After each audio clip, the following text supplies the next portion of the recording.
Intel's new CPUs are getting leaked and benchmarked. Microsoft is bringing back Clippy, and you better buy this PC part now if you're thinking about building anytime soon. Let's get into the hot news, everybody. I'm your Brett host. We're going to be going over the hottest tech news I can find on the internet while you enjoy your breakfast this Friday, October 24th, 2025. And we're going to start off today with details of the Core Ultra 7 270K refresh, which is going to be the replacement for the 265K. This is popping up in benchmarks, and we're getting to see that it's slightly different from the previous generation. Faster, but that is because this new Core Ultra 7 has more cores, becoming a 24-core chip, rivaling the Ultra 9 rather than the Ultra 7. So it's 10% faster than the previous generation, but does indeed have more efficiency cores over what the previous Ultra 7 did, and it puts it in place with the Core Ultra 9's benchmark scores. So we'll see how this shakes up. If they're giving you more cores for the same price, not necessarily such a bad deal. That could be a good way, but I don't know how they changed the Ultra 9. We'll have to see how that all plays out. But what is playing out is Intel's profitability. They had their Q3 earnings report yesterday and detailed that they're not doing as bad as they once were. So they showed they had 40% gross margin, $13.7 billion in revenue, and 23 cents earnings per share, which is up 69 cents year on year. Especially compared to Q2, it's a pretty big deal because they lost $500 million in the previous quarter. A year ago, they lost $2.4 billion in terms of their overall net loss. And they're showing that they're doing pretty well in all sectors besides the foundry. The client compute group is $2.7 billion in profit. The data center AI is $1 billion in profit. The foundry lost $2.3 billion, but that is to be expected. And then everything else was about $100 million in terms of profit. So it looks like all of the strategies that were put in place by the previous CEO are effectively working out. None of this has anything to do with the US government's investment into Intel or Nvidia's investment into Intel or any of that. All of these numbers are products of the decisions that were made a long time ago and are now finally starting to play out. The stock market's reacting better to them because of all of the deals that the new CEO is making, but in terms of their earnings report, that takes a long time to be affected, and a bit of a shame Pat Gelsinger got let go. But in case you're thinking about getting a new Core Ultra series CPU for your upcoming PC build, you should definitely check out today's video sponsor for that. Big things can come in small packages. Well, not physically, because that's not how volume of physics works, but metaphorically speaking,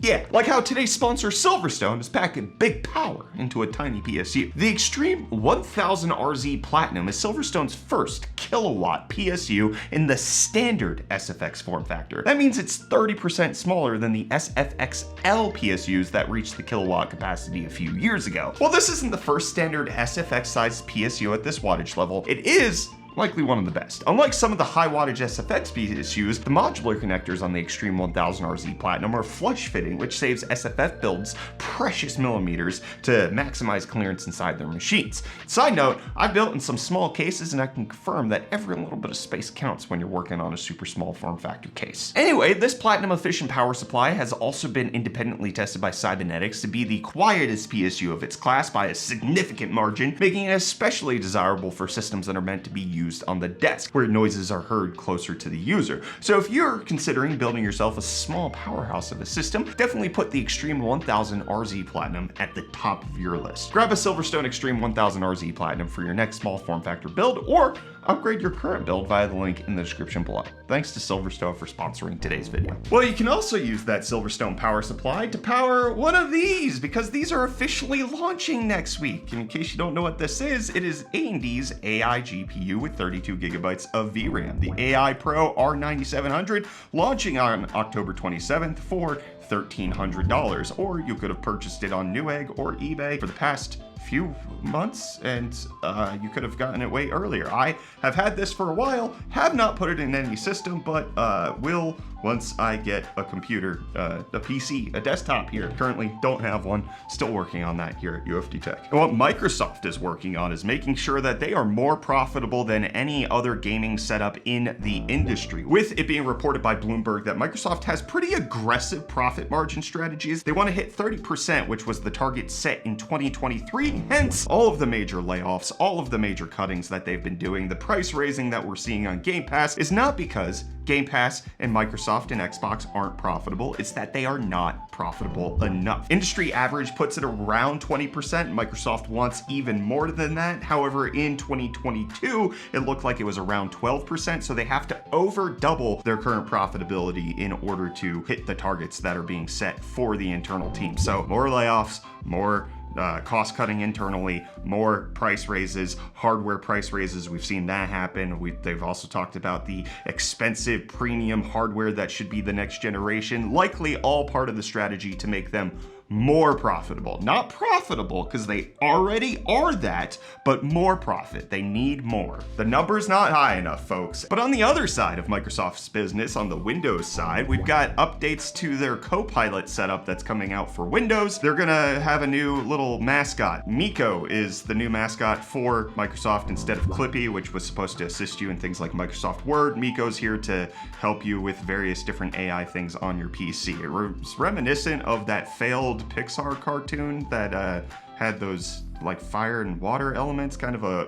blobous nothing of a mascot, but it's gonna guide you through concepts instead of just giving answers. And you can turn it on, you can turn it off. It doesn't have to be there. It's only available in the US, UK, and Canada at the current moment, but it's gonna be part of this new Copilot launch that's gonna be all involved in your Windows install. But we talked about this in a short recently, that Microsoft's gaming Copilot is actively watching you by default. You have to go into the Xbox bar and turn off Microsoft getting your gaming data because it is just turned on without your consent initially. You gotta go and disable that. So if you're on a latest install of Windows 11 and you haven't uninstalled all the Xbox game bar stuff or all of the Copilot stuff already, maybe you wanna go check that out because it might be phoning home. And I'm gonna phone on over to Reece for him to give you the deals, because that's what he does. Yo, welcome back to UFD Deals, bringing the hottest tech deals out on the internet. And hey, here's your first deal of the day, starting off with the Elgato Facecam Mark II. With this 1080p 60 webcam going for $104.99, making it $35 off. But then next up we have this Asus Tough Gaming GT502 Horizon dual chamber case, available in white for only $135.99, making it $44 off. And then lastly we have your Friday MSRP warning with this Asus Prime GeForce RTX 5060 Ti 16GB going for $429.99. And hey, with that, the deals are done. You can find these and more linked in the video description down below. But until next time, I hand you off back to Brett for the rest of your hot news. Cheers. Well, Reece, looks like Reddit thinks that some AI companies got too good of a deal when it comes to using them for training their data. Reddit suing Perplexity and a whole bunch of others for using content without their consent, especially considering that Reddit set up a monetization model that other companies such as Google and otherwise have been paying for in order to scrape Reddit's data. Perplexity said that, nuh-uh, we don't do that. Reddit set up a test post that couldn't be scraped publicly, but could be scraped via the Google search via crawling. And it turns out Perplexity started using that in an answer. Perplexity saying that they have not yet received the lawsuit, but they'll always fight vigorously for users' rights to freely and fairly access public knowledge. Our approach remains principled and responsible as we provide factual answers with accurate AI, and we will not tolerate threats against openness in the public interest. So a bit of a squibble squabble between two different companies. We'll keep you updated at how all of these AI lawsuits play out, because they maybe will affect the future of how content and copyright and all of that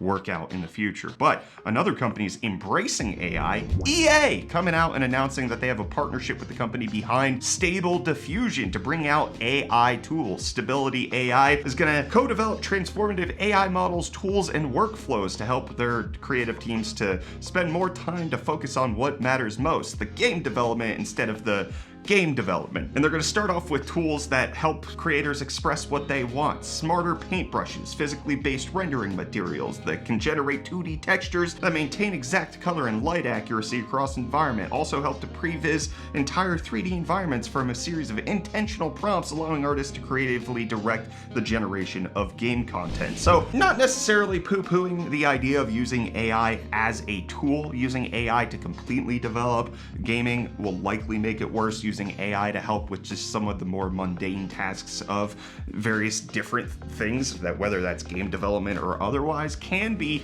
done responsibly, healthily, creatively. However, when you consider that EA is trying to go private and they will likely have billions of dollars of debt, they need to shore up some of their money-making strategies, which if you cost cut some humans, that's usually a large portion of how companies spend their money. And how people spend their time is scrolling away delay their days. So YouTube's trying to implement at least a little helpful feature to time out your shorts viewing pleasures. You can set your own daily limit for how much you're scrolling shorts, and then it'll give you a pop-up telling you to take a break. You can dismiss it, you can abide by it, you can do whatever you want with the shorts timer, but it is there to help you make sure that you're a little cognizant of the fact that you're being consumed by an AI algorithm that's only job is to get you to spend more time on the platform at basically any means necessarily. They do have some restrictions, but the whole goal of YouTube, TikTok, Facebook, Twitter, all of them is to get you to stay on their platform for as long as possible. And that's also Steam's goal. As much as people want to laud Gaben and Steam for being awesome, they have similar goals, and they're making certain features better to help with that. And they're enjoyable, they're good. I'm not going to poo-poo them. There's a new calendar that's coming out for Steam, a personal calendar that allows you to visualize upcoming releases that might be interesting to you, games that are on your wish list or games that are based on your playtime, showing you that games that are similar to games you play a lot rather than just general other topics. It'll be refreshed daily and you'll be able to see the calendar view. This is really helpful. I enjoy this. Reece is super excited for Power Wash Simulator 2. He was hyped that it released yesterday. Probably is going to be streaming that today over on our Twitch stream, twitch.tv/UFD Tech, as this video goes live. So you can come on over, say hi, enter into the giveaway that we got going on there for an RTX 5090 PC, or you can check out twitch.tv/UFD Music for the 5070 Ti PC. But we'd love to have you over there, and you might want to love to have some extra RAM in your system in case you're looking at building soon, you're looking at upgrading soon, or you were just thinking, hey, it might be nice to have a stash somewhere. Prices on DDR4 and DDR5 have been increasing quite dramatically due to shortages thanks to things like AI and the various data centers that are going on. There's been plenty of charts indicating that DDR4 and DDR5 have been increasing, DDR5 on the uptick right now, and various different analysts in the RAM departments seem to think that there's going to be 30% higher prices in the near future in the fourth quarter of this year, and as well as a shortage that could last between 3 or 4 years, with some of the more pessimistic outlooks indicating that it could be up to a decade that we see the shortage thanks to how much DRAM and NAND is getting just gobbled up by all of these data centers. But it's not just applying to the latest DDR5, it is applying to the DDR4. Companies still using that. However, production of DDR4 has slowed down. We talked about this in episodes of Hot News ages ago. But if you just look at the price of DDR4, it is currently skyrocketing, as the price of DDR5 is also going up. But if you look at the right-handed chart, the DDR5 versus DDR4 price premium now makes DDR5 a lot more sensible in terms of purchasing. It's going to get more expensive in the near future, but building a DDR5 system will be cheaper on the RAM side than DDR4 thanks to the lack of supply that DDR4 has, combined with the increase in demand that's happening. At least DDR5 currently has production that's going on. And you guys produce responses to the episodes of Hot News release, so let's see what you had to say in the last episode of Hot News. You got GVK saying, for heck's sake, don't name it 9950X3D2, just make it 9999X3D. I agree with that, but AMD's never been strong at branding or naming, so you're gonna have better ideas than them most of the time. Actually, that's probably not true. They probably have good ideas, they just don't have good implementation of good ideas. And the Mad Blaster saying, making me nervous with that drink being so close. I don't know how many times I have to demonstrate that this is an empty can. This is the same can that's been here for a while, and it's not gonna spill. It's open, there's nothing in here. It's empty. We're good. It's just a prop. That's all it is at this current moment. And then Brother Sly saying, hope you keep Kyler around, but I imagine at some time he will get the shaft, as it will become more complicated for tax purposes, considering the current climate in USA. Won't be your fault, TBH. The US office is absolutely necessary for us to be here in South Africa. Like, they are a critical part of the entire plan. The only way that I foresee Kyler not being at UFD Tech is if he chooses to leave, which I have all of the reasons to incentivize him to stay. If he freely leaves on his own accord, that's why he's gone. Not because I got rid of him. You know, tax purposes, I'm gonna pay the taxes. I'm gonna pay whatever I need to pay. It's totally fine. It's what it is. And then Smokey saying, how do your PC giveaways actually work? I don't see anything about that on Twitch, and is there a purchase required, like paying for a sub? You just type the commands that are in the title of the Twitch stream, so !giveaway will get you the initial details. You can type !2 terms for all of the details spelled out in as much information as I could possibly give. But no, you do not have to purchase a sub. Everybody can enter for free. There's extra points earned for being part of chat. There's a random system that we have that'll reward people for actively participating in chat. That we have a referral system where if you're referred by somebody who's already part of the stream and you use their referral code, they will get more points and you'll get more points, but you get more points if you're not subscribed versus if you are subscribed. We try to make sure that it's not monetarily incentivized. We don't necessarily want you to give us your money. That's not what we're doing this for. Watching the stream, using your time, yeah, that'd be great. But as far as having to pay, no, please don't. We have too many computers at UFD Tech. This is the method that we found to get rid of them the simplest, and so this is what we do. Come check that out in case you're interested. You also get points if you join our Discord. You have to link your Discord name to your Twitch name, and then you can claim